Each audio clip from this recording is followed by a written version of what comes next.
പറ്റക്കടപ്പിലൊന്നും അല്ല. പക്ഷെ വീട്ടിൻ്റെ ഉള്ളിൽ നിന്ന് നടക്കണമെങ്കിലും വീട്ടിൽ നിന്ന് പുറത്തിറങ്ങണമെങ്കിലും വേറൊരാളുടെ സഹായം വേണ്ടി വരുന്ന ആളുകൾ കേരളത്തിൻ്റെ ഒരു പെർസെൻറ്റേജ് എന്ന് പറയുന്നത് 1.4% ആണ്. അതായത് 10,000 പേർക്ക് 140 പേർ.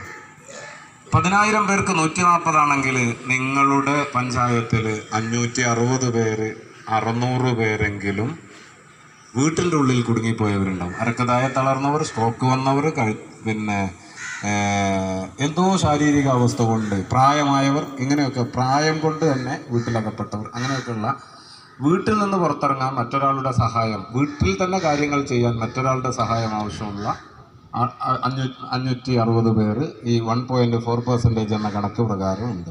അങ്ങനെയാണെങ്കിൽ നമ്മുടെ താഴേക്കോട് പഞ്ചായത്തിൽ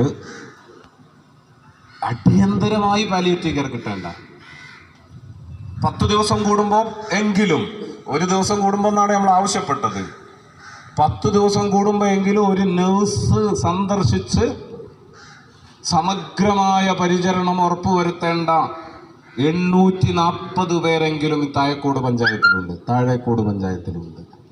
ഇനി മൂന്നാമത്തെ ഒരു വിഭാഗമുണ്ട്. വൃക്കരോഗം, ക്യാൻസർ, കരൾ രോഗം, ഇതൊക്കെ വന്ന് ചികിത്സ എടുക്കുന്ന കടുത്ത ഹൃദ്രോഗം, ഇങ്ങനെയൊക്കെ കഠിനമായ മാനസിക രോഗം, മറവി രോഗം, ഒരു കിടപ്പിലും അല്ല വീട്ടിലും അല്ല, പക്ഷേ ദീർഘകാല ചികിത്സയും ആശുപത്രി ചികിത്സ, വീട് മരുന്ന്, ആശുപത്രി ചികിത്സ, പക്ഷേ ഒരു കിടപ്പിലല്ല, വീട്ടിൻ്റെ ഉള്ളിൽ അല്ല, ചിലപ്പോൾ അങ്ങാടിയിലുണ്ടാകും. 2 വൃക്കയും തകരാറിലാണ്, ഒന്നിടവിട്ട ദിവസം 4 മണിക്കൂർ ഡയാലിസിസ് മെഷീൻ്റെ മുന്നിൽ കിടന്നു കൊടുക്കേണ്ടി വരും, പക്ഷെ അവർ കിടപ്പിലല്ല. അങ്ങനത്തെ മനുഷ്യന്മാർ 3% ഉണ്ട് എന്നാണ് കേരളത്തിൽ. അങ്ങനത്തെ മനുഷ്യന്മാർ, ദീർഘകാല ചികിത്സയും മരുന്നും ആവശ്യമുള്ള മനുഷ്യന്മാർ. അങ്ങനെയാണെങ്കിൽ 10,000 പേർക്ക് 300 പേർ, 10,000 പേർക്ക് 300 പേർ, അങ്ങനെയാണെങ്കിൽ 1,500 അതിലധികമോ ആളുകൾ അങ്ങനത്തെ മനുഷ്യന്മാർ ഈ പഞ്ചായത്തിലുണ്ടാവും. എത്രമേൽ പ്രധാനമാണ് പാലിയേറ്റീവ് കെയർ എന്നുള്ളത് നാം ഓർക്കണം. എത്ര പ്രധാനമാണ്. 4 കൊല്ലമായല്ലോ നമ്മുടെ പാലിയേറ്റീവ് കെയർ തുടങ്ങിയിട്ട്. ഞാൻ ചോദിക്കുകയാണ്, ഇപ്പോൾ ഇവിടെ വിളിച്ചു വന്നത് ഈ പഞ്ചായത്തിലെ ഏറ്റവും സജീവരായ സാമൂഹ്യ പ്രവർത്തകരും രാഷ്ട്രീയ പ്രവർത്തകരും സാമൂഹ്യ ബോധമുള്ളവരുമായ ആളുകൾ എന്നുള്ള നിലക്ക് ഞാൻ നിങ്ങളോട് ചോദിക്കുകയാണ്, എത്ര തവണ നമ്മൾ ആ ഹോം കെയർ വണ്ടിയിലൊന്ന് കയറി?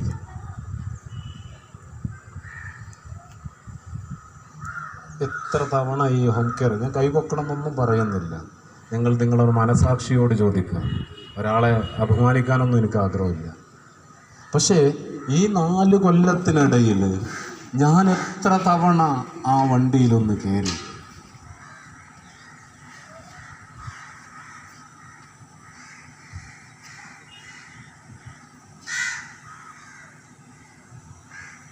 ഇവിടെയാണ് കുറേ ക്ലാസ്സൊന്നും ആവശ്യമില്ല, സിമ്പിളാണ്. രോഗം കൊണ്ട്, അവശത കൊണ്ട് ജീവിതം തകർന്നു പോയ മനുഷ്യർക്ക് ആ ഡയഗ്നോസ് കിട്ടുമ്പോൾ തന്നെ സമാധാനത്തിൻ്റെ, സ്നേഹത്തിൻ്റെ, ആശ്വാസത്തിൻ്റെ, കരുതലിൻ്റെ, തലോടലിൻ്റെ, അറിയലിൻ്റെ, മനസ്സിലാക്കലിൻ്റെ, ചേർത്തുപിടിക്കലിൻ്റെ, ചേർന്നു നിൽക്കലിൻ്റെ അനന്തമായ സാധ്യത മനുഷ്യർക്ക് വേണ്ടി, എനിക്കും നിങ്ങൾക്കും വേണ്ടി, നമ്മുടെ അയൽപ്പക്കത്തിന് വേണ്ടി, നമ്മുടെ സുഹൃത്തുക്കൾക്ക് വേണ്ടി, നമ്മുടെ പേരക്കുട്ടികൾക്ക് വേണ്ടി, നമ്മുടെ മക്കൾക്ക് വേണ്ടി, നമുക്ക് തന്നെയും വേണ്ടി നമ്മൾ കരുതി വെക്കുന്ന ഒരു കരുതലിൻ്റെ, ഒരു നിലപാടിൻ്റെ പേരാണ് പാലിയേറ്റീവ് കെയർ. അതുകൊണ്ട് എനിക്ക് പറയാനുള്ളത്, ഒരു തവണയെങ്കിലും നിങ്ങൾ ആ ഹോം കെയറിൽ പങ്കെടുത്തേ മതിയാകും. ഇന്ന് ഈ ടർഫിൽ ഒത്തുകൂടിയ മുഴുവൻ ആളുകളും ഒരു തവണയെങ്കിലും. ഇത് പറയുമ്പോൾ പലരും പറയാറുണ്ട്, സമയമില്ല, തിരക്കാണ്, ബിസിനസ്സാണ്, രാഷ്ട്രീയമാണ്, മതമാണ്, മഹല്ലാണ്, പള്ളിയാണ്, ഉത്തരവാദിത്തമാണ്, കടമയാണ്, വനിതാ ലീഗാണ്, ലീഗാണ്, യൂത്ത് ലീഗാണ്, MSF ആണ്. യൂത്ത് ലീഗിന് അതിൽ കാണണമെന്നില്ല, എന്നാലും പറയാണ്. MSFനെയും കാണണമെന്നില്ല, എന്നാലും പറയാണ്. നമ്മൾ ഈ പണികളൊക്കെ പറഞ്ഞ് തിരസ്കരിക്കേണ്ട ഒരു സാധനമല്ല പാലിയേറ്റീവ്. ഒരു കഥ പറയും, കഥയല്ല, ഇസ്ലാമിക ചരിത്രത്തിലെ ഒരു സംഭവം പറയും.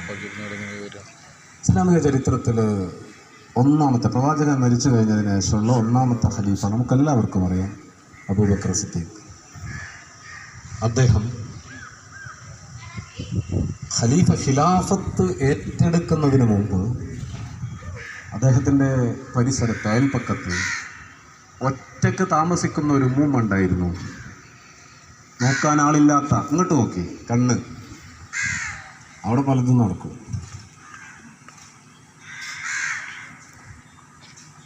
നോക്കാൻ ആളില്ലാത്ത ഒറ്റയ്ക്ക് കൈയുടെ ഒരു ഉമ്മൂമ്മ ഉണ്ടായിരുന്നു, പ്രായമായ ഒരു ഉമ്മൂമ്മ. ആ ഉമ്മൂമാനെ സുബഹി നമസ്കാരം കഴിഞ്ഞ് നേരെ ഉമ്മൂമാൻ്റെ വീട്ടിൽ പോയി ആ ഉമ്മൂമാൻ്റെ തീർത്ഥപാത്രവും മൂത്രപാത്രവും വൃത്തിയാക്കി, വൃത്തിഹീനമായ ബെഡും ബെഡ്ഷീറ്റും വസ്ത്രങ്ങളും വൃത്തിയാക്കി, ആവശ്യമായി തയ്യാറാക്കി കൊണ്ടുപോയ ഭക്ഷണം ആ സമയത്ത് വായിലിട്ട് കൊടുത്ത്, ബാക്കിയുള്ള സമയത്ത് എടുത്ത് കഴിക്കാൻ പറ്റുന്ന പാകത്തിൽ കയ്യെത്തും ദൂരത്ത് ഒരുക്കി വെച്ച്, എല്ലാ ദിവസവും ഒരു home care, volunteer home care ചെയ്യുന്ന, നമ്മുടെ ഭാഷയിലാണ് കേട്ടോ, പാലിയേറ്റീവ് കെയറിൻ്റെ ഭാഷയിലാണ്, വളണ്ടിയർ ഹോം കെയർ. വളണ്ടിയർ, ഞാൻ വളണ്ടിയറാണ്, നിങ്ങൾ ഓരോരുത്തരും വളണ്ടിയറാണ് പാലിയേറ്റീവ് കെയർ. അങ്ങനെ ഒരു വളണ്ടിയർ ഹോം കെയർ ചെയ്യുന്ന, അതെൻ്റെ ഭാഷയാണ്, എല്ലാ ദിവസവും പോയിട്ട് കുളിപ്പിക്കുകയും പല്ല് തേപ്പിക്കുകയും വൃത്തിയാക്കി കൊടുക്കുകയും, തീട്ടപാത്രവും മൂത്രപാത്രവും ഇന്നത്തെ കാലമൊന്നും അല്ല കേട്ടോ, 1400. ഇന്നിപ്പോൾ തീട്ടപാത്രം എന്ന് പറഞ്ഞാൽ അത് എടുത്തിട്ട് ഫ്രം പറഞ്ഞിട്ട് അവിടെ അടിച്ചു കൊടുത്താൽ പോകും. ഏത് യൂറോപ്യൻ ക്ലോസറ്റിലേക്ക് എടുത്തിട്ട് ആ മറ്റേ സാധനം അടിച്ചു കഴിഞ്ഞാൽ പിന്നെ പാത്രത്തിലുള്ളത് അത്ര വലിയ റിസ്ക് ഒന്നും അല്ല. പക്ഷേ 1400 കൊല്ലം മുമ്പ് പമ്പ് സെറ്റില്ലാത്ത, മിക്സി ഇല്ലാത്ത, വാഷിംഗ് മെഷീൻ ഇല്ലാത്ത, ഈ പറയുന്ന സൗകര്യങ്ങളൊന്നും ഇല്ലാത്ത ഒരു ജനതയുടെ ലീഡർ, നേതാവ് എല്ലാ ദിവസവും ചെയ്യണ പണിയാണ്. എന്നിട്ട് ഇസ്ലാമിക ഭരണം, പ്രവാചകൻ മരിച്ചു, ഇസ്ലാമിക ഭരണം ഏറ്റെടുത്തു. ഈ സുബൈക്ക് ശേഷം എന്തുള്ളത്, ആളുകൾ സുബൈസ്കരിച്ച് കഴിഞ്ഞാൽ പഞ്ചായത്ത് പറയാൻ, മസ്ലഹത്ത് പറയാൻ, പലതരം ആവശ്യങ്ങൾക്ക് പള്ളിയിൽ വരും, ഖലീഫയുടെ അടുത്തേക്ക് വരും. അപ്പോൾ ഈ പണിക്ക് സമയമില്ലാതെ, സുബൈക്ക് ശേഷം സമയമില്ലാതെ ആയി എന്നുറപ്പ് വന്നപ്പോൾ പുലർച്ചെ 1 മണിക്കോ 2 മണിക്കോ ഒക്കെ എഴുന്നേറ്റ് ആ മനുഷ്യൻ്റെ, ആ ഉമ്മൂമാൻ്റെ വീട്ടിൽ പോയിട്ട് ഈ പണി ചെയ്ത ഒരു ഖലീഫയുണ്ടായിരുന്നു. പേര് അബൂബക്കർ സിദ്ദീഖ് എന്നാണ്, റളിയല്ലാഹു അൻഹു. അവരെ വെച്ചിട്ടാണ് നമ്മൾ നേരല്ല എന്ന് പറയുന്നത് കേട്ടോ, അവരെ വെച്ചിട്ടാണ് നമ്മൾ നേരല്ല എന്ന് പറയുന്നത്. ബിസിനസ്സാണ്, തിരക്കാണ്.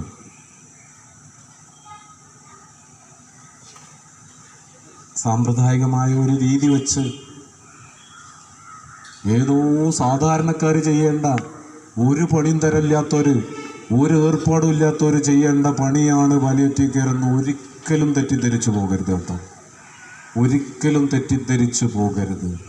ഞാനും നിങ്ങളും നിർബന്ധമായിട്ട് ചെയ്യേണ്ട ഉത്തരവാദിത്വത്തിൻ്റെ, കടമയുടെ, ബാധ്യതയുടെ പേരാണ്. എന്നിട്ട് ഈ കഥ അവസാനിക്കുന്നത് ഇങ്ങനെയാണ്. എല്ലാ ദിവസവും ഉമർ റളിയല്ലാഹു അൻഹു അന്വേഷിച്ചു പോവുകയാണ്. വേറൊരു അഭിപ്രായത്തിൽ വേറൊരു സഹാബിയുടെ പേരും ഉണ്ട് കേട്ടോ. ഇനി ആ സഹാബി ആരാണ്? ഒരു സഹാബി എന്ന് വിചാരിക്കാം. ആ സഹാബി ഈ ആരുമില്ലാത്ത ഒരു ഉമ്മാന്റെ വീട്ടിൽ എല്ലാ ദിവസവും വൃത്തിയും വെടിപ്പും അതുപോലെ തന്നെ ഭക്ഷണവും സൗകര്യങ്ങളും ഒക്കെ കിട്ടുന്നു. ആ വീട്ടിൽ കയറി ചെന്നിട്ട് ആ ഉമ്മാനോട് ചോദിക്കുന്നുണ്ട്, അല്ല ഉമ്മ, നിങ്ങൾക്ക് ആരുമില്ലല്ലോ, മക്കളില്ല, പേരക്കുട്ടികളില്ല, കുടുംബമില്ല, ബന്ധുക്കളില്ല, പ്രിയപ്പെട്ടവരില്ല, പിന്നെ എങ്ങനെയാണ് നിങ്ങളുടെ കാര്യങ്ങളൊക്കെ നടക്കുന്നത്? ഒരു സഹാബി അന്വേഷിക്കാൻ ചെല്ലുകയാണ്. അപ്പോൾ ആ ഉമ്മ പറയുന്നുണ്ട്, ആരുമില്ലെങ്കിൽ എനിക്കെന്താണ്, എനിക്കെല്ലാ ദിവസവും ഭക്ഷണം കിട്ടുന്നു, ഞാൻ എല്ലാ ദിവസവും കുളിക്കുന്നു, ഞാൻ എല്ലാ ദിവസവും വൃത്തിയാകുന്നു, എന്നിട്ടും ആ സഹാബി ചോദിക്കുകയാണ്, ആരാണ് ഈ വന്ന് ചെയ്യണത് ഉമ്മ? നിങ്ങൾക്കിത് ചെയ്തു തരുന്നത് ആരാണ്? എനിക്കറിയില്ല. ഇന്ന് നമ്മളാണെങ്കിലോ ഈ പറയുന്ന നമ്മുടെ കയ്യിലുള്ള മൊബൈൽ ഫോൺ ഏൽപ്പിച്ചു കൊടുക്കും. ഒരു പിന്നെ എന്താ പറയാ, ഒരാളെ ഏൽപ്പിച്ചു കൊടുക്കും. റോഡ് മുറിച്ച് കടക്കാൻ ഒരു അന്ധനായ മനുഷ്യനെ സഹായിക്കുന്നത് പകർത്തിയിട്ട് സ്വന്തം സോഷ്യൽ മീഡിയയിൽ അഭിരമിച്ച് അത് ഫോട്ടോ ഇട്ടിട്ട് ഞാൻ തിരക്കേടില്ല എന്ന് പ്രകടിപ്പിക്കാനുള്ള ഒരു ത്വരയുണ്ടല്ലോ. എന്നാൽ ഈ മനുഷ്യനുണ്ട്. ഈ സ്ത്രീയോട് ചോദിക്കണം ആരാണ് ചെയ്യണത് എന്ന് അറിയില്ല. ഈ സന്തത സഹചാരിയായ ഈ സഹാബിക്കും അറിയില്ല ആരാണ് ഇത് ചെയ്യുന്നത്. അയാളൊരു ഇരുണ്ട വെളിച്ചത്തിൽ കാത്തിരിക്കുകയാണ്. ഈ ആളെ മനസ്സിലാക്കണമല്ലോ. അങ്ങനെ അരണ്ട വെളിച്ചത്തിൽ കാത്തിരിക്കുമ്പോൾ ഒരു മനുഷ്യൻ ഇങ്ങനെ കടന്നു വരുന്നു. ആ മനുഷ്യൻ കടന്നു വന്നപ്പോൾ ഇദ്ദേഹം നേരെ അദ്ദേഹത്തിൻ്റെ മുന്നിലേക്ക് വന്നു. ഇസ്ലാമിക സാമ്രാജ്യത്തിലെ ഒരു രാഷ്ട്രത്തിൻ്റെ അധിപൻ, പ്രധാനമന്ത്രി അല്ലെങ്കിൽ പ്രസിഡന്റ് എന്ന് പറയാവുന്ന ഒരു രാഷ്ട്രത്തിൻ്റെ അധിപനാണ്. ആരുമില്ലാത്ത ഈ മനുഷ്യൻ്റെ വീട്ടിൽ പോയി തിട്ടപാത്രവും മൂത്രപാത്രവും എടുത്ത് വൃത്തിയാക്കി ആ മനുഷ്യൻ്റെ ശരീരം വൃത്തിയാക്കി ആ മനുഷ്യന് കഴിക്കാൻ ആവശ്യമായ ആഹാരം ഒരുക്കി കൊടുക്കുന്നത് എന്ന് കണ്ടപ്പോൾ ആ സഹാബി പറയും, എനിക്കറിയാമായിരുന്നു ഇത് താങ്കൾ തന്നെയായിരിക്കുമെന്ന്. എനിക്കറിയാമായിരുന്നു ഇത് താങ്കൾ തന്നെയായിരുന്നു എന്ന്. ആ ഉമ്മയോട് എടുത്തു വന്നിട്ട് പറയാണ്, ഉമ്മ നിങ്ങൾ മഹാഭാഗ്യവാനാണ്, ഭാഗ്യവതിയാണ്. എന്താണെന്നറിയോ? ഇസ്ലാമിക സാമ്രാജ്യത്തിലെ ഖലീഫയായ അബൂബക്കർ റളിയല്ലാഹു അൻഹു, അബൂബക്കറാണ് നിങ്ങളെ കുളിപ്പിക്കുന്നത്, നിങ്ങൾക്ക് ഭക്ഷണം തരുന്നത് എന്ന് പറഞ്ഞപ്പോൾ മാത്രമാണ് ആ ഉമ്മ അറിയുന്നത്. പ്രിയമുള്ളവരെ, അനങ്ങാൻ പറ്റാത്ത വിധം കിടന്നുപോയി എന്ന് വിചാരിക്കുക. അനങ്ങാൻ പറ്റാത്ത വിധം കിടന്നുപോയി എന്ന് വിചാരിക്കുക. ആര് ആര് ആര് ആര് ഒന്ന് ഉറക്കെ പറയും. ഞാൻ അനങ്ങാൻ പറ്റാത്ത വിധം കിടപ്പിലായി പോയി എന്ന് വിചാരിക്കുക. വിചാരിച്ചോ? ഇന്ന് തന്നെ കിടപ്പിലായി എന്ന് കൂടി വിചാരിക്കുക. ഒരു മനുഷ്യനെ നമ്മളിലൂടെ ഒന്ന് കാണണമല്ലോ. കിടന്നുപോയ ഒരു മനുഷ്യനെ നമ്മളിലൂടെ ഒന്ന് കാണണം. അതിനു വേണ്ടി മാത്രമാണ്. വരാതിരിക്കട്ടെ എന്ന് ഞാൻ ആഗ്രഹിക്കുന്നു. എനിക്ക് വേണ്ടി നിങ്ങളും പ്രാർത്ഥിക്കുക. അനങ്ങാൻ പറ്റാത്ത വിധം കടന്നുപോയി, ഇന്ന് തന്നെ കടന്നുപോയി. ഇനി നിങ്ങൾ 80 വയസ്സ് വരെ ജീവിക്കുമെന്ന് കൂടി വിചാരിക്കുക. അതെന്താ 80 വയസ്സ്? 80 വയസ്സെന്താ? 80 വയസ്സെന്താ?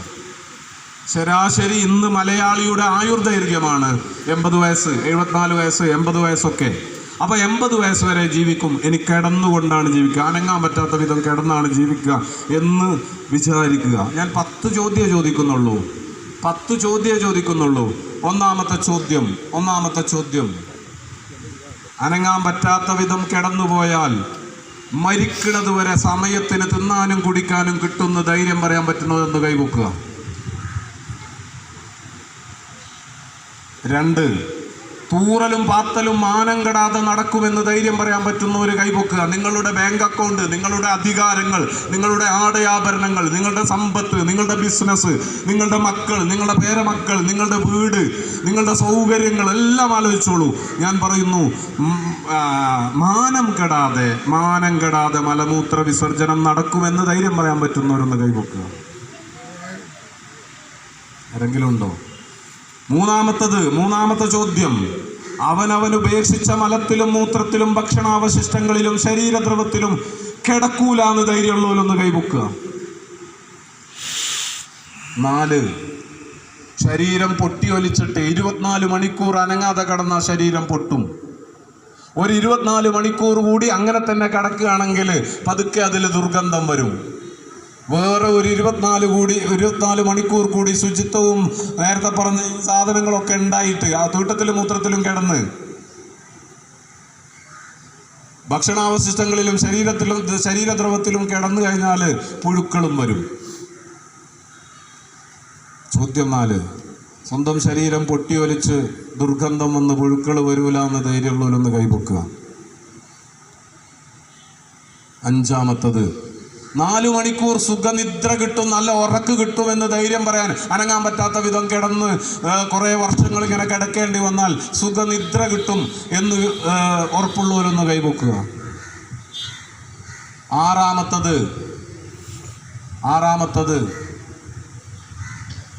കാറ്റും വെളിച്ചവും തട്ടുന്ന രീതിയിൽ കിടത്തം കിട്ടുമെന്ന് ധൈര്യം പറയാൻ പറ്റുന്നല്ലോ കൈപൊക്കുക. കാറ്റും വെളിച്ചവും തട്ടുന്ന രീതിയിലായിരിക്കും എൻ്റെ കിടത്തൊന്ന്. ധൈര്യം പറയാൻ പറ്റുന്നവരൊന്ന് കൈവെക്കുക. ഏഴാമത്തത്, പല്ല് തേപ്പും കുളിയും എല്ലാ ദിവസവും നടക്കുന്ന ധൈര്യം പറയാൻ പറ്റുന്നവരൊന്ന് കൈവെക്കുക. എല്ലാ ദിവസവും നമ്മൾ ചെയ്യണമാണ്. കുളിക്കുന്നുണ്ട്, പല്ല് തേക്കുന്നുണ്ട്. ഈ പല്ല് തേപ്പും കുളിയും നിങ്ങൾ കിടപ്പിലായാൽ കിട്ടുമെന്ന് ധൈര്യം പറയാൻ പറ്റുന്നവരൊന്ന് കൈവെക്കുക. എട്ടാമത്തത്, ഇഷ്ടം പോലെ ബന്ധുക്കൾ, ഇഷ്ടം പോലെ സുഹൃത്തുക്കൾ, ഇഷ്ടം പോലെ രാഷ്ട്രീയ മത സാമൂഹ്യ രംഗത്തെ സഹപ്രവർത്തകർ ഉള്ള ആളുകളാണ് എൻ്റെ മുന്നിലിരിക്കുന്നത്. ആണോ അല്ലേ? ആണോ അല്ലേ? ഇഷ്ടം പോലെ സുഹൃത്തുക്കളുണ്ട്, ഇഷ്ടം പോലെ ബന്ധുക്കളുണ്ട്, ഇഷ്ടം പോലെ രാഷ്ട്രീയ സാമൂഹ്യ മത രംഗത്ത് പ്രവർത്തിക്കുന്ന, കൂടെ പ്രവർത്തിക്കുന്ന, ചങ്കും കൽബും കരളും എന്നൊക്കെ വിചാരിച്ച് പ്രവർത്തിക്കുന്ന സഹപ്രവർത്തകരുമുണ്ട്. ഇല്ലേ? ഈ എല്ലാവരെയും മനസ്സിലേക്ക് വിടാം. അനങ്ങാൻ പറ്റാത്ത വിധം കിടന്നുപോയ നിങ്ങളുടെ കിടക്കക്കരികിൽ ആഴ്ചയിൽ ഒരു അരമണിക്കൂർ സമയം എൻ്റെ സുഹൃത്തോ എൻ്റെ ബന്ധുവോ എൻ്റെ സഹപ്രവർത്തകനോ വന്നിരുന്ന്, ആഴ്ചയിൽ അരമണിക്കൂർ കേട്ടോ, 7 ദിവസമുള്ള ഒരാഴ്ചയിൽ ഒരു അരമണിക്കൂർ സമയം എൻ്റെ കിടക്കക്കരികിൽ വന്നിരുന്ന് എൻ്റെ സങ്കടങ്ങളും വിഷമങ്ങളും പ്രയാസങ്ങളും ബുദ്ധിമുട്ടുകളും ഇടങ്ങേറുകളും കേൾക്കാൻ ഒരു മനുഷ്യനെ കിട്ടുമെന്ന് ധൈര്യം പറയാൻ പറ്റുന്നവരൊന്ന് കൈവെക്കുക.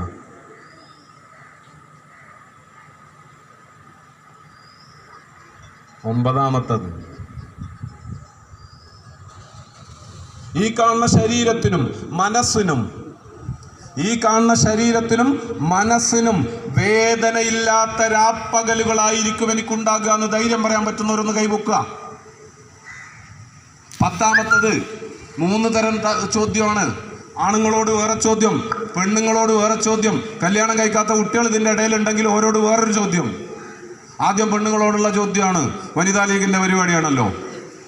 ആദ്യം പെണ്ണുങ്ങളോടുള്ള ചോദ്യം, നിങ്ങളെ കെട്ടിയോൻ ഇപ്പോൾ പെരുമാറുന്നത് പോലെ നിങ്ങൾ കിടപ്പിലായാൽ പെരുമാറുന്ന ധൈര്യമുള്ളവരൊന്ന് കൈവെക്കും. ഞാൻ ആണുങ്ങളോട് ഇപ്പം എങ്ങനെ പെരുമാറണമെന്ന് എനിക്കറിയില്ല. നിങ്ങളെ കെട്ടിയോള് ഇപ്പം എങ്ങനെ പെരുമാറണം അതുപോലെ അനങ്ങാൻ പറ്റാത്ത വിധം കിടന്ന് 74 വയസ്സ് വരെ ജീവിക്കേണ്ടി വരികയാണെങ്കിൽ ഇപ്പോൾ പെരുമാറുന്നത് പോലെ പെരുമാറുന്ന ധൈര്യമുള്ളവരൊന്ന് കൈവെക്കും.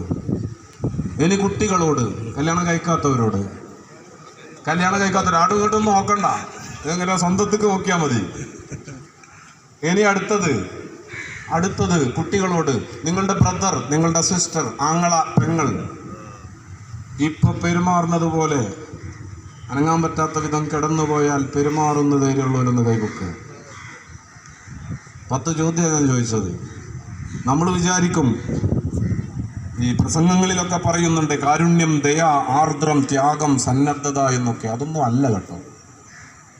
ഞാനും നിങ്ങളും ചെയ്യേണ്ട ഉത്തരവാദിത്തത്തിൻ്റെ, കടമയുടെ, ബാധ്യതയുടെ പേരാണ് പാലിയേറ്റീവ് കെയർ.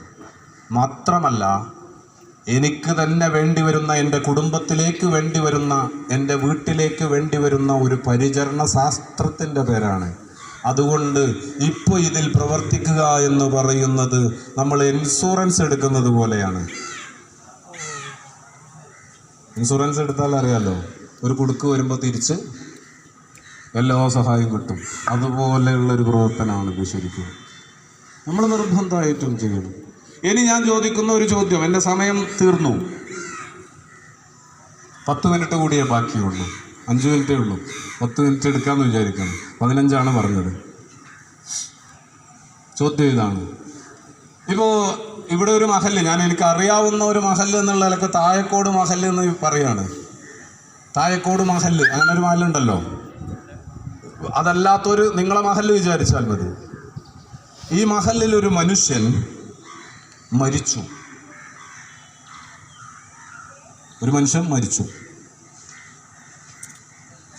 ഈ മഹല്ലിലെ ഒരാളും ആ വീട്ടിലേക്ക് പോയില്ല.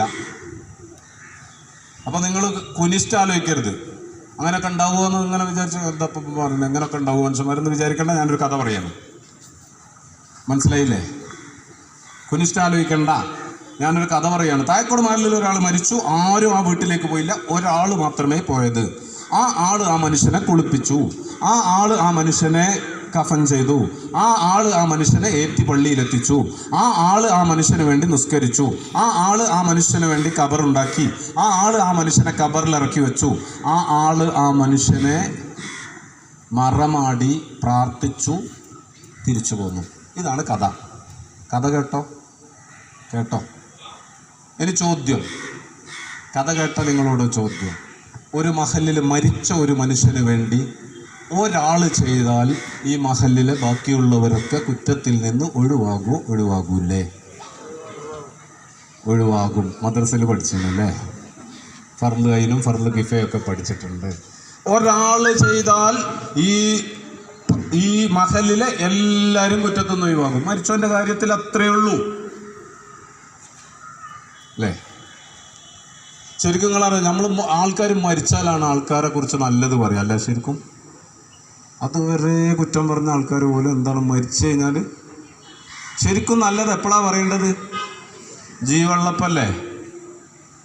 ഞാൻ ചോദിക്കുകയാണ്, നിങ്ങളെ കെട്ടിയവനെ നല്ലത് പറഞ്ഞിട്ടുണ്ട് മര്യാദയ്ക്ക്?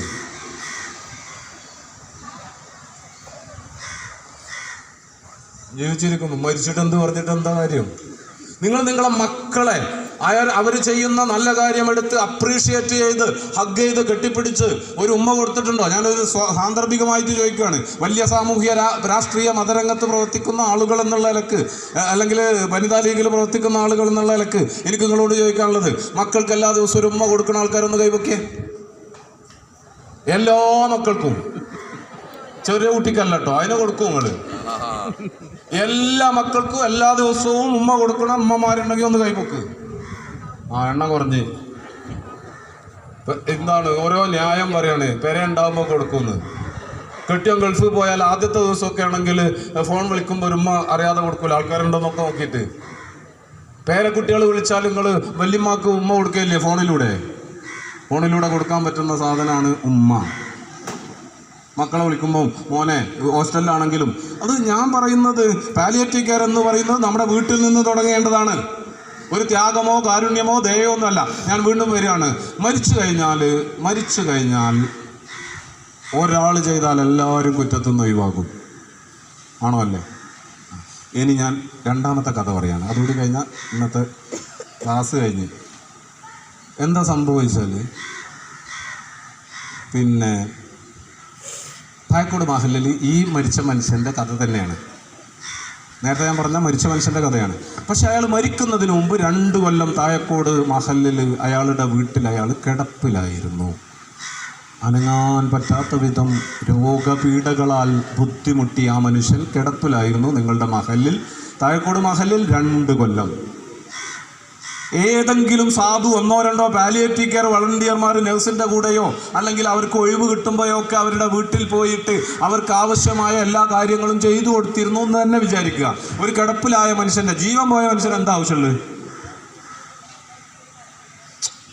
ജീവൻ പോയ മനുഷ്യൻ എന്താ ആവശ്യം? എന്തെങ്കിലും ആവശ്യമുണ്ടോ?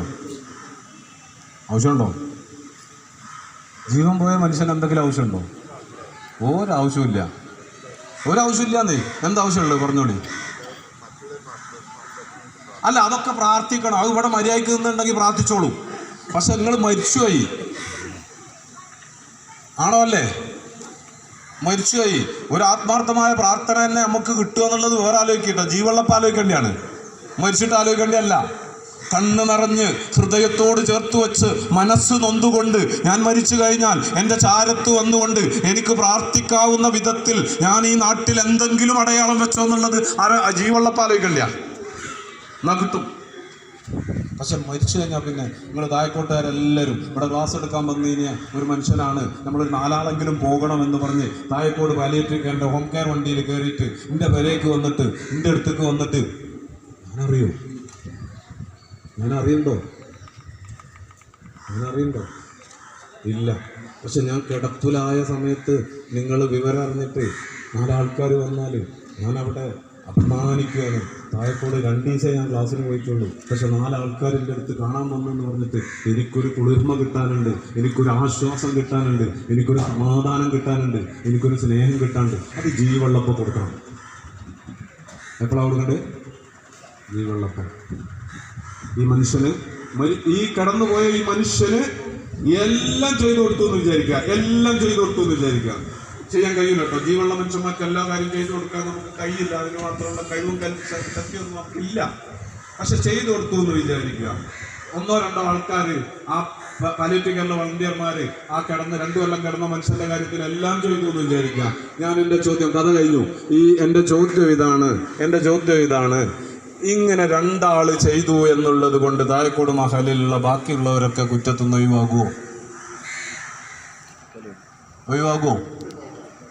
ഒഴിവാകൂല.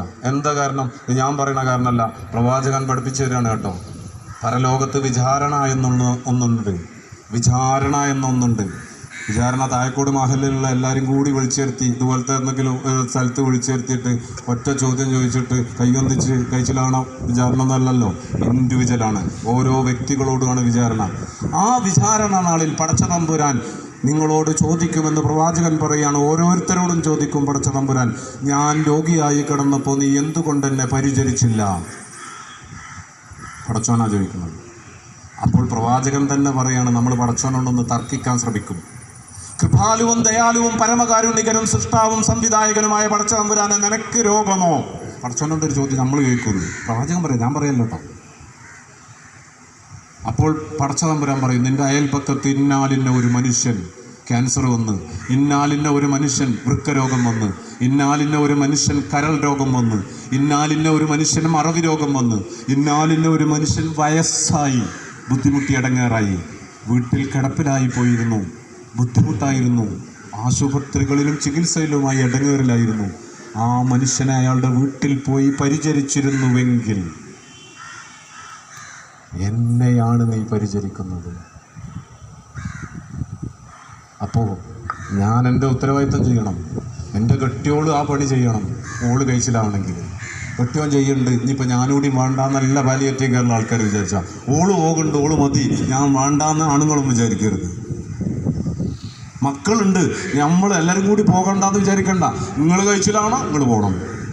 പടച്ചോൻ്റെ ഈ ചോദ്യത്തിന് മറുപടി പറയാൻ നമുക്കൊക്കെ ഒരു അവസരം സൃഷ്ടിച്ചതിൻ്റെ പേരാണ് പാലിയേറ്റീവ് കെയർ.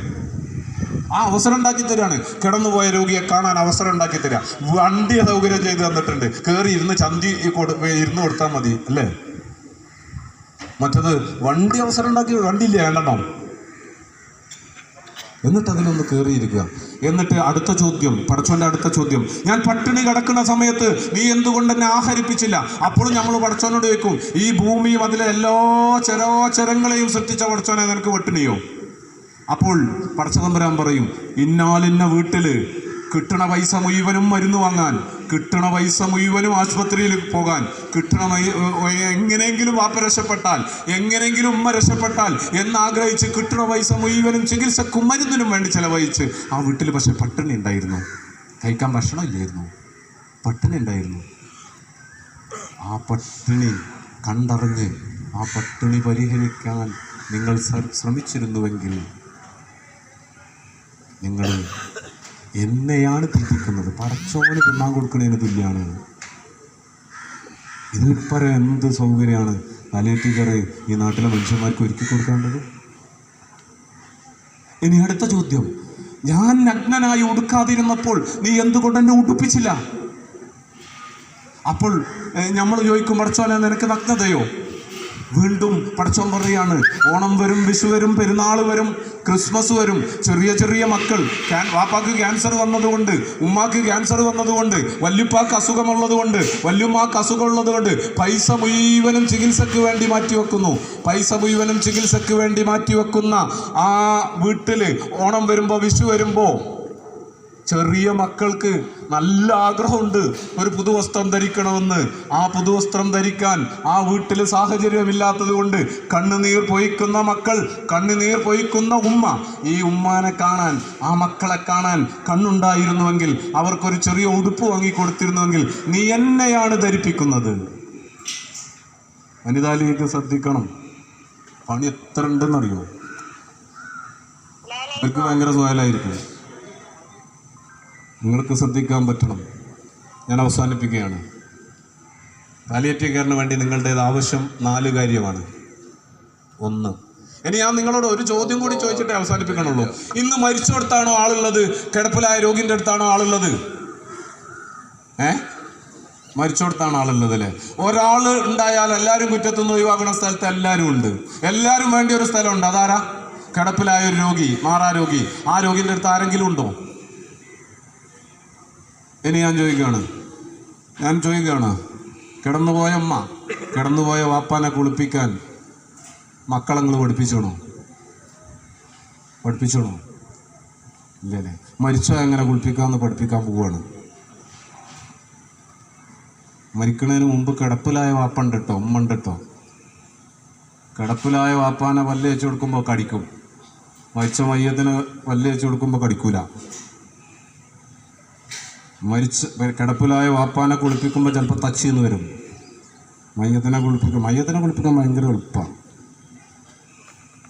ഒരു കാര്യം ചെയ്യൂല, തിരിച്ചൊന്നും ചെയ്യൂല. ചെയ്യോ?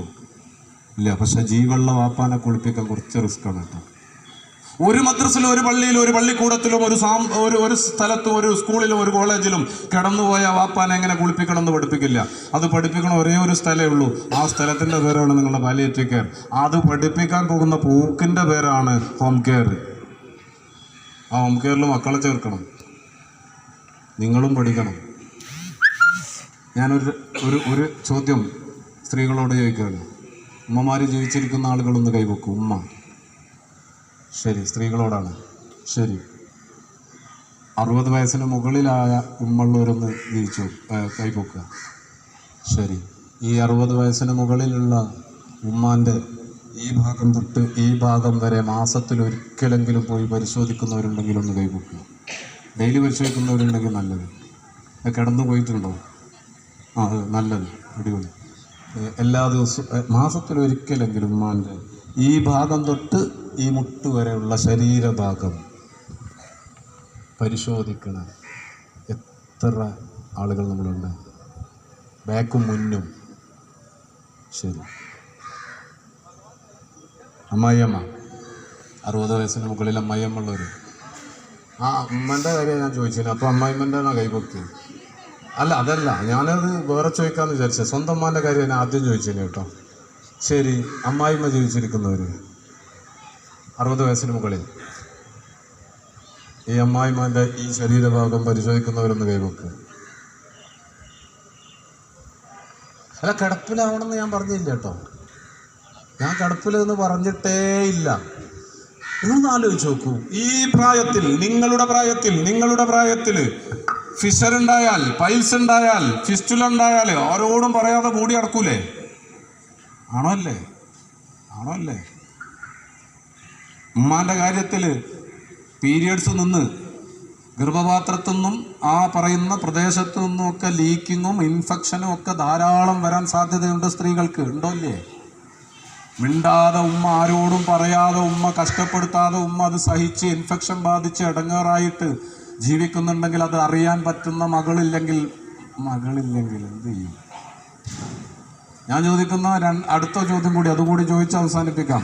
ഒന്ന് പിന്നെ ഉമ്മ ഉള്ളവർ എല്ലാവരും, സ്ത്രീകൾ പ്രത്യേകിച്ച്, ഞാൻ ഉമ്മ ഉള്ളവർ, ആണുങ്ങൾക്കും കൈവെക്കാം. ഉമ്മ ഉള്ളവർ ഒന്ന് കൈവെക്കുക. ശരി, ആ ഉമ്മാക്ക് എല്ലാ ദിവസവും ഒരു ഉമ്മ കൊടുക്കണമല്ലോ, കൈവെക്കുക. അല്ല, ഇത് നമ്മൾ പാലിയേറ്റീവ് കെയർ തുടങ്ങേണ്ടത് ഉമ്മാൻ്റെ അടുത്തുനിന്നാണ് കേട്ടോ. ഉമ്മാൻ്റെ അടുത്തുനിന്നാണ്.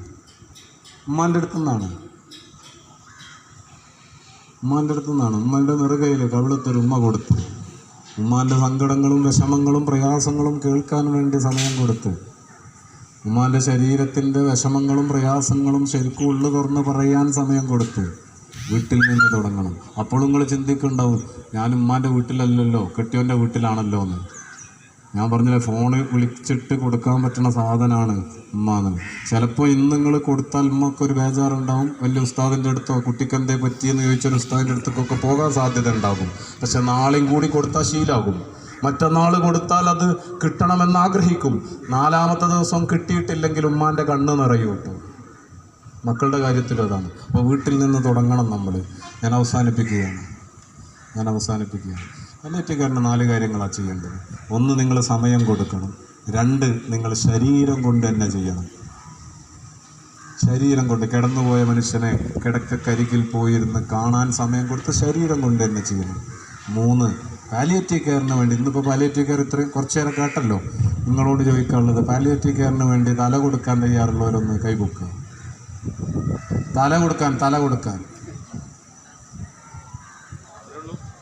ഈ ആണുങ്ങൾക്കൊന്നും ഒരു ധൈര്യമില്ല എന്നാണ്, തല കൊടുക്കാൻ കൈവെക്കില്ല. എന്താണ് ഒരു ചെറിയ കൺഫ്യൂഷൻ ഉണ്ട് അല്ലേ? എന്താ ഈ തല കൊടുക്കുക എന്ന് പറയുന്നത്? ഈ തല നിങ്ങളൊന്ന് ആലോചിച്ച് നോക്കൂ. ഞാനിപ്പോൾ ഇവിടെ വന്ന് പ്രസംഗിക്കുന്നത് എൻ്റെ കൈവല്ല, എൻ്റെ തലച്ചോറിൻ്റെ കൈവാണ് കേട്ടോ. നിങ്ങളായത് നിങ്ങളുടെ തലച്ചോറിൻ്റെ കൈവാണ്. ആ തലച്ചോറ് പെരണ്ടാക്കാൻ തലച്ചോറ് ഉപയോഗിച്ച, മക്കളെ പഠിപ്പിക്കാൻ തലച്ചോറ് ഉപയോഗിച്ച, രാഷ്ട്രീയത്തിൽ നേതാവാകാൻ തലച്ചോറ് ഉപയോഗിച്ച, ആണോ അല്ലേ? തലച്ചോറ് ഉപയോഗിച്ചിട്ടല്ലേ നേതാവായത്? ആണോ അല്ലേ? വെറുതല്ല. നിങ്ങൾ എങ്ങനെ MSF പ്രവർത്തിക്കണം, എങ്ങനെ പ്രവർത്തിക്കണം, എങ്ങനെ പഞ്ചായത്ത് MSFന്റെ പ്രസിഡന്റ് ആകണം, എങ്ങനെയാണ് അവിടുത്തെ, ഇതൊക്കെ ആലോചിക്കുന്നത് ഈ തലച്ചോറാണ്. ആണോ അല്ലേ? ആണോ അല്ലേ? ആണ്. ആ തലച്ചോറ് നിങ്ങൾ പാലിയേറ്റീവ് കെയറിൻ്റെ വികാസത്തിന്, പാലിയേറ്റീവ് കെയറിൻ്റെ നേരത്തെ പറഞ്ഞ പോലെ ഒരു ദിവസം ഇല്ലെങ്കിലും ആവശ്യമുള്ള മനുഷ്യന്മാർക്ക് ഒരു 4 ദിവസം കൂടുമ്പോഴെങ്കിലും നേഴ്സെത്താൻ, ഡോക്ടറെത്താൻ, മരുന്നെത്താൻ, സൗകര്യങ്ങളെത്താൻ, ഈ ഭൂമിയിൽ നിന്ന് വിട്ടുപോകുമ്പോൾ വാപ്പാക്ക്, ഉമ്മാക്ക്, വല്യമ്മാക്ക്, വല്യപ്പാക്ക് വസീയത്ത് പറഞ്ഞ്, വസീയത്ത് തുറന്നു പറയാൻ കൽപ്പുള്ള മകനുണ്ടാക്കാൻ, വസീയത്ത് തുറന്നു പറയാൻ പറ്റുന്ന ഭാര്യനുണ്ടാക്കാൻ, വസീയത്ത് തുറന്നു പറയാൻ പറ്റുന്ന മക്കളുണ്ടാക്കാൻ, വസീയത്ത് തുറന്നു പറയാൻ പറ്റുന്ന മാതാപിതാക്കളുണ്ടാക്കാൻ നമ്മൾ ട്രെയിനിങ് പൂർത്തിയാക്കണം. ബോർഡിൽ എഴുതി വെച്ച ട്രെയിനിങ് കെയർ ടേക്കർ ട്രെയിനിങ് എന്നുള്ളതാണ്. നിങ്ങൾ വിചാരിച്ചത് ഒരു ടർഫിൽ 1.5 മണിക്കൂർ പ്രസംഗം കേട്ടാൽ കെയർ ടേക്കിംഗ് ട്രെയിനിങ് ആവില്ല. പാലിയേറ്റീവ് കെയർ എന്താണ്, എന്തിനാണ്, ആർക്കാണ്, എങ്ങനെയാണ് ഒരാളെ കേൾക്കേണ്ടത്, എങ്ങനെയാണ് ഒരാളോട് പ്രതികരിക്കേണ്ടത്, എങ്ങനെയാണ് ഒരാളുടെ ഉള്ളിലെ സങ്കടങ്ങളും വിഷമങ്ങളും പ്രയാസങ്ങളും അറിയേണ്ടത് എന്ന് നമ്മൾ പഠിച്ചിരിക്കണം. ആ ട്രെയിനിങ് നമ്മൾ പൂർത്തിയാക്കണം. അപ്പോൾ 1 തലച്ചോറ്, തല എന്ന് പറഞ്ഞാൽ ഇപ്പോൾ വിശദീകരിച്ചു പോകാം. തലച്ചോറ്, 2 കണ്ണ്, ജീവിതത്തിൽ കുടുങ്ങിപ്പോയ മനുഷ്യരെ കാണാനുള്ള കണ്ണുണ്ടാകണം എന്നുള്ളതാണ്. തല കൊടുക്കുമെന്ന് ചോദിച്ചില്ല. രണ്ടാമത്തത്. 3-മത്തത് 2 ചെവി, ഈ സങ്കടമുള്ള, വിഷമമുള്ള, പ്രയാസമുള്ള മനുഷ്യന്മാരെ കേൾക്കാൻ വേണ്ടിയിട്ട് സമയം കൊടുക്കുക എന്നുള്ളതാണ്. 3-മത്തത് 1 നാവ്. ഇത് നിങ്ങൾ ഈ സ്വഭാവം വെച്ചിട്ട് എന്തേ വേണ്ടീന്? ചെവി എത്രണ്ണം വേണ്ടീന്, നാവ് എത്രണ്ണം വേണ്ടീന് എന്ന് പറഞ്ഞു നോക്ക്. പക്ഷേ നമ്മൾ പാലിയേറ്റീവ് കെയർ വളണ്ടിയർ പാലിക്കേണ്ട ഒരു മര്യാദ എല്ലാം കേൾക്കുകയും, രോഗിക്ക് പറയാനുള്ളത്, ബൈസ്റ്റാൻഡർക്ക് പറയാനുള്ളത്, കുടുംബാംഗങ്ങൾക്ക് പറയാനുള്ളത് എല്ലാം കേൾക്കുകയും ആവശ്യത്തിന് മാത്രം സംസാരിക്കുന്നവരായി മാറുകയും ചെയ്യും. അപ്പം ഇതെല്ലാം കൂടി തലച്ചോറ്, കണ്ണ്, കാത്, നാവെന്ന് പറയുന്നത് ശബ്ദിക്കാൻ കഴിയാത്തവൻ്റെ ശബ്ദമായി, ചോദിക്കാൻ കഴിയാത്തവൻ്റെ ചോദ്യമായി, പറയാൻ കഴിയാത്തവൻ്റെ പറച്ചിലായിട്ട് നമ്മുടെ നാവ് പ്രവർത്തിക്കണം. ഏറ്റവും ദുർബലന് വേണ്ടി, ഏറ്റവും തിരസ്കൃതന് വേണ്ടി. അതുകൊണ്ട് ഈ 4 കാര്യങ്ങളാണ് ഒരു പാലിയേറ്റീവ് കെയറിൽ നമ്മൾ ചെയ്യേണ്ടത്. 4 കാര്യങ്ങൾ ഞാൻ അവസാനിപ്പിക്കുകയാണ്. ട്രെയിനിങ് പൂർത്തിയാക്കണം. ഞാൻ നേരത്തെ ചോദിച്ച 10 ചോദ്യങ്ങളും കിട്ടുമെന്ന് പറഞ്ഞ് കൈവക്കിയാൽ ആരുമില്ലല്ലോ. നിങ്ങളെവിടെ കിടക്കാൻ പോണത്? ഞാൻ എവിടെ കിടക്കാൻ പോകുന്നത്? നിങ്ങൾ എവിടെ കിടക്കാൻ പോകുന്നത്? മണ്ണിലല്ല. അതൊക്കെ കഴിഞ്ഞിട്ട്, അത് തീർന്നിട്ട് ഞാൻ ജീവവെള്ളങ്ങൾ എവിടെയാണ് കിടപ്പിലാകാൻ പോകണമെന്നാണ്. എവിടെയാണ്?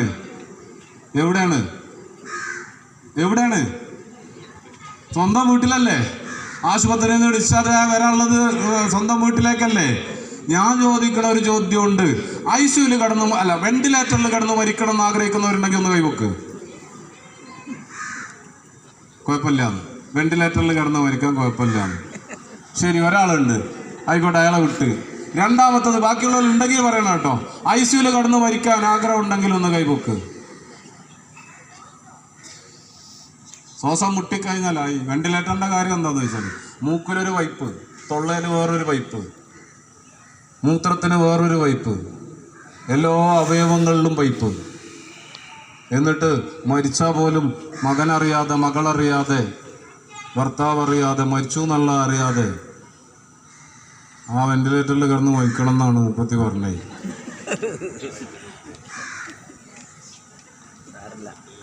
ഏതായാലും മരിക്കുമെന്ന് വിചാരിച്ച് ഇങ്ങനെ മരിക്കണം എന്ന് വിചാരിച്ചാൽ അവിടുത്തെ കോലം, ആ മറ്റേൻ്റെ കോലം ഒന്ന് ആലോചിച്ച് നോക്കി. ഇനി 2-മത്തത്, ICUവിൽ കിടന്ന് മരിക്കണം എന്ന് ആഗ്രഹിക്കുന്ന ആരെങ്കിലും ഉണ്ടോ? ഇല്ല. ആശുപത്രിയിൽ കിടന്ന്, സ്വന്തം ആശുപത്രി തന്നെയാണെങ്കിലും, ആശുപത്രിൻ്റെ മലയാളിയാന്ന് വിചാരിച്ചോളി, സ്വന്തം ആശുപത്രി കിടന്ന് മരിക്കാൻ ആഗ്രഹം ഉണ്ടാവുമോ? ഉണ്ടാവുമോ? ഉണ്ടോ? നിങ്ങൾക്ക് ആർക്കെങ്കിലും ഉണ്ടോ? ഇല്ല. വീട്ടിൽ വെച്ച് മക്കളുടെ പ്രിയപ്പെട്ടവരുടെ സാന്നിധ്യത്തിലും സാമീപ്യത്തിലും ഇഷ്ടത്തിലും മതവിധിയിലും മതകർമ്മങ്ങളിലും ചുംബനങ്ങളിലും സ്നേഹ ആശ്വാസ മക്കളുടെയും പേരക്കുട്ടികളുടെയും ഭാര്യയുടെയും ഭർത്താവിൻ്റെയും ഒക്കെ സാന്നിധ്യത്തിലും സാമീപ്യത്തിലും വീട്ടിൽ വെച്ച് മരിക്കണം എന്ന് ആഗ്രഹിക്കുന്ന ആളുകളൊന്ന് കൈവക്ക്. പ്രിയമുള്ളവരെ, ഈ ആഗ്രഹം നടക്കണമെങ്കിൽ നിങ്ങൾ ഈ പാലിയേറ്റീവ് കെയറിനെ ശക്തിപ്പെടുത്തുക. നിങ്ങൾ ആഗ്രഹം നടക്കണമെങ്കിൽ നട്ടപ്പാതിരിക്കും മരണാസന്നനായ ഒരു മനുഷ്യൻ്റെ വീട്ടിലേക്ക് കയറി ചെന്നിട്ട് നേഴ്സ് എത്താൻ, വളണ്ടിയർമാരെത്താൻ, മരിക്കണ സമയത്ത് കുടുംബം ആകെ ഇടങ്ങേറാകും. അപ്പോൾ ആ കുടുംബത്തിലെ ആളുകൾക്ക് പരിചരണം നൽകാൻ, എൻഡ് ഓഫ് ലൈഫ് കെയർ നൽകാൻ, ജീവിതാന്ത്യത്തിലെ പരിചരണം നൽകാൻ നിങ്ങളുടെ പാലിയേറ്റീവ് കെയറിനെ ശക്തിപ്പെടുത്തല്ലാത്ത ഒരു ബദലുമില്ല, ഒരു പരിഹാരവുമില്ല. ആ ഉത്തരവാദിത്തം നിങ്ങളെ ഓരോരുത്തരെയും ഏൽപ്പിച്ചുകൊണ്ട് ഞാൻ എൻ്റെ വാക്കുകൾ അവസാനിപ്പിക്കുന്നു. Thank you very much.